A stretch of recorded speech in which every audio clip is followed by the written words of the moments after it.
एक जगह दो जुड़वा भाई रहते थे। एक का नाम था श्याम और दूसरे का टॉम। दोनों की शक्लें बहुत ही ज्यादा मिलती थी। उनकी शक्ल इतनी ज्यादा मिलती थी कि उनकी माँ तक को भी उन दोनों के जन्म से पहचानने में दिक्कत महसूस होती थी। हालांकि उनकी शक्लों को छोड़कर और कुछ मेल नहीं खाता था। दोनों का व्यवहार और व्यक्तित्व दोनों ही अलग थे। दोनों ही एक दूसरे की बातों से सहमत नहीं होते थे, ना ही उनके विचार एक दूसरे से मेल खाते थे। शाम का कोई दोस्त नहीं था, जबकि टॉम के लिए दोस्ती ही जिंदगी थी। शाम को मिठाई पसंद थी, जबकि टॉम को तीखा खाना पसंद था। शाम माँ का दुलारा था, जबकि टॉम अपने पापा का। शाम उदारवासी था, जबकि टॉम लालची था। जब वो बड़े हुए तो उनके पिता ने दोनों के बीच अपनी जायदाद को बराबर बांटने का प्रस्ताव रखा, लेकिन इस बात से टॉम सहमत नहीं था और कहने लगा कि जो ज्यादा बुद्धिमान और ताकतवर होगा उसको ही ज्यादा पैसा मिलना चाहिए। शाम मान गया। उनके पिता ने दोनों के बीच एक कंपटीशन कराने का फैसला किया। उन्होंने अपने दोनों बेटों को हुक्म दिया कि जितना दूर हो सके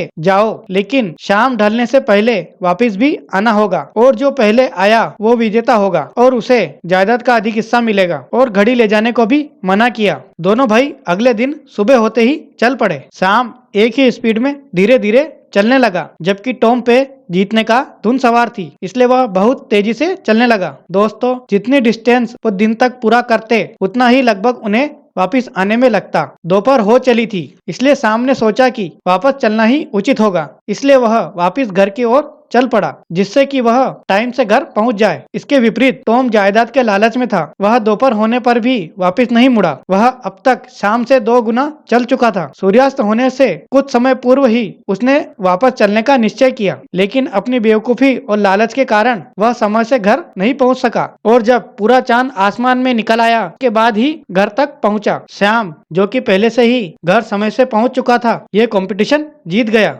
दोस्तों, इस कहानी से हमें क्या सीखने को मिलता है, प्लीज कमेंट बॉक्स में कमेंट करके बताएं। वीडियो अच्छा लगा हो तो लाइक कीजिए और इस चैनल को सब्सक्राइब कीजिए। वीडियो देखने के लिए धन्यवाद।